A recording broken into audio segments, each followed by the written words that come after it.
கோலாப்பேட்டை சட்டப்பேரவை உட்பட்ட அனைத்து கிராமங்களுக்கும் காவிரி கூட்டு குடிநீர் திட்டத்தை செயல்படுத்தி காட்டுவேன் என்று தமிழக முதல்வர் மாண்புமிகு தளபதி மு.க. ஸ்டாலின் அவர்கள் தேர்தல் நேரத்தில் அறிவித்தார்.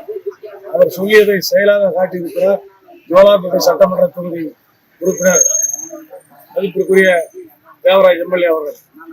கோலாப்பேட்டை சட்டமன்ற தொகுதி கச்சூர் முதல் கத்தூர் வரை, இந்த பகுதியை புதுப்பேட்டையில் முதல் ஆசி நகர் வரை, மந்தலவாடியில் இருந்து செட்டியாப்பனூர் வரையிலும் கிராமப்புறங்களுக்கு காவிரி கூட்டு குடிநீர் திட்டத்தை முழுவதுமாக 95 விழுக்காடு நிறைவேற்றி மக்களின் அடிப்படையான குடிநீர் தேவை நிறைவேற்றப்படாத வாக்குறுதிகள் நிறைய இருக்குது. அதுல முக்கியமா குறிப்பிட்டு சொல்லணும் போனாக்கா நம்ம ஜோலார்பேட்டை ஆரம்ப சுகாதார நிலையத்தை வந்து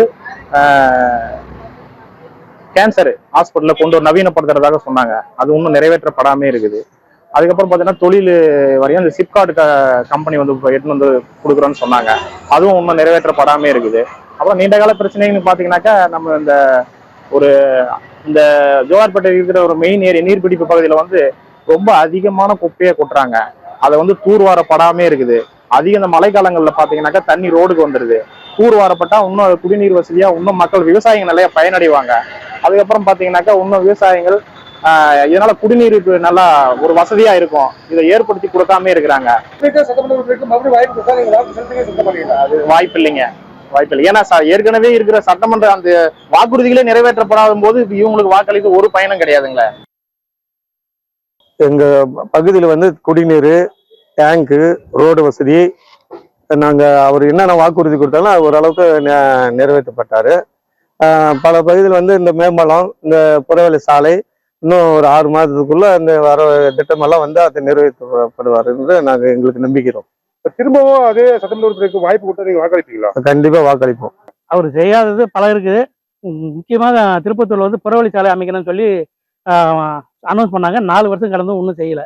அப்புறமா திருப்பத்தூர் பெரிய ஏரி இருக்கு, அதை வந்து கிளீன் பண்ணிட்டு அதில் வந்து போட் ஹவுஸ் விடுற மாதிரியும் ஜனங்க வாக்கிங் போகிற மாதிரியும் செஞ்சு தரனாங்க. அந்த ஒரு வேலையும் செய்யலை. இது மாதிரி ஒன்றும் பல இருக்கு, செய்யாத அதிகமாக இருக்கு.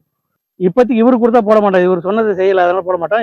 இந்த கட்சியிலே வேற யாரும் நிறுத்தினாலோ இல்லை எதிர்கட்சிக்கார எது சொன்னாலோ அப்போ ஆலோசனை பண்ணணும். நிறைய வாக்குறுதிகள் கொடுத்தாங்க, நான் ஜெயிச்சா செஞ்சு கொடுக்குறேன்னு சொல்லிட்டு. அதுல எதையுமே பெரும்பாலான கோரிக்கைகளை செஞ்சு கொடுக்கலன்றது தான் எங்களுக்கு மிகப்பெரிய வருத்தம். நிறைய வாக்குறுதிகள் கொடுத்தாங்க, சின்ன சின்ன வேலைகள் தன்னுடைய தொகுதி மேம்பாட்டு நிதியிலிருந்து மட்டும் செய்யறாரு. அதை தாண்டி வந்து எதுவும் செய்ய மாட்டேங்கிறாரு. கண்டிப்பா கஷ்டம் தாங்க. ஏன்னா அரசியல்வாதின்றதை தாண்டி சமூகம் சார்ந்து சிந்திக்கிற ஒருத்தருக்கு தான் நாங்க ஓட்டு போட முடியுங்க. இவருக்கு நான் வந்து ஓட்டு போடுறதை பத்தி கண்டிப்பா பரிசீலனை பண்ண வேண்டிய நிலைமையில தான் இருக்கும். பாலாறு பாலடைஞ்சு கிடக்குது. பாலாத்தங்கரையில இருக்கிற எந்த ஏரிகளுக்கும் தண்ணி போக மாட்டேங்குது. அந்த கால்வாய்களை சரி செய்யறதுக்கு கூட எம்எல்ஏ வரமாட்டேங்கிறாரு, குரல் கொடுக்க மாட்டேங்கிறாருன்றது எங்களுக்கு ரொம்ப வேதனையா இருக்கு. அவர் வந்து கொடுத்த வாக்குறுதிகள் வந்து செய்யணும்னு நினைச்சிருந்தா கூட மேல தலைமையில வந்து திமுக அரசு ஆள்றதுனால அவரால் வந்து நிறைய வாக்குறுதிகளை செஞ்சு கொடுக்க முடியல.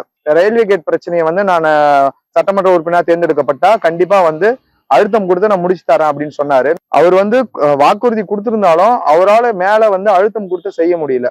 கேட் தான், ரயில்வே கேட் பிரச்சனை தான் வந்து பெரும் பிரச்சனையா இருக்கு. அதை தாண்டி மக்கள் ஒவ்வொருத்தரும் பள்ளி சிறுவர்கள், கல்லூரி மாணவர்கள்லாம் தாண்டி வரதுக்கு ரொம்ப சிரமமா இருக்கு. அதை யாரும் ஆட்சிக்கு வந்தாலும் அதை செஞ்சு கொடுத்தாங்கன்னா திருப்திகரமா இருக்கும். வாணியம்பாடியில் இருக்கக்கூடிய கூடுதல் பேருந்து நிலையம் பைபாஸ்ல இருந்தது. அதை வந்து பாத்தீங்கன்னாக்கா நாங்க புனரமைச்சு மீண்டும் பேருந்து நிலையத்துக்கு பயன்பாடு கொண்டு வருவோம். அல்லது அந்த பேருந்துக்கு மாற்றா வந்து வேற ஏதாவது ஒன்று செய்வோம்னு சொன்னாரு. இது வரைக்கும் அந்த விஷயம் எதுவுமே செய்யலைங்க ஐயா. வாணியம்பாடியில மிகப்பெரிய ஒரு நூலகம், மாவட்ட நூலகம். அந்த நூலகம் வந்து பார்த்தா இன்னைக்கு இடிஞ்சு கீழே விடுற ஒரு சூழ்நிலை இருக்குது. அது வந்து 40 லட்சம் ரூபாய் வந்து அலாட் பண்றேன்னு சொல்லிட்டு லாஸ்ட் டைம் சொல்லி போயிருந்தாரு. ஆனா அந்த 40 லட்சம் ரூபாய் ஃபண்டு அலாட் பண்ணாரா இல்லையா, அந்த ஃபண்டை தூக்கி வேற ஏதாவது போட்டாரா இல்லைன்னு தெரியலீங்க. 6 மாசம் இருக்குது. இந்த 6 மாசத்துக்குள்ள கண்டிப்பா அவர் இது ஏதாவது ஒரு விஷயங்கள் செஞ்சா கூட கண்டிப்பா அவருக்கு நான் வாக்கு செலுத்துவேன். ஏடிஎம்கே எம்எல்ஏன்றதுனால அவரால் என்னென்ன செய்ய முடியுமோ அது வந்து கண்டிப்பா அரசாங்கத்துக்கிட்ட இருந்து ஃபைட் பண்ணி செஞ்சிருக்காரு. அவருடைய சட்டமன்ற தொகுதி நிதியை வந்து நல்லா சிறப்பா அவரு செயல்படுத்தியிருக்காரு. வாணியம்பாடி ஜிஹெச் வந்து பாத்தீங்கன்னா இப்ப ரொம்ப தரம் உயர்த்தப்பட்டிருக்குது. ரொம்ப நல்லா கட்டி கொடுத்துருக்காரு. கண்டிப்பா அவருக்கு கிடைச்சிச்சுன்னா நம்மளோட சப்போர்ட் பண்ணுவோம். வாணியம்பாடிக்கு சென்ட்ரல்ல இருக்கிறதுனால இந்த பக்கம் அந்த பக்கம் ரெண்டுமே பிரிஞ்சு இருக்குது. அதனால கண்டிப்பா இது வந்து LC81ன்றது வந்து ரொம்ப ரொம்ப முக்கியமான ஒரு கோரிக்கை.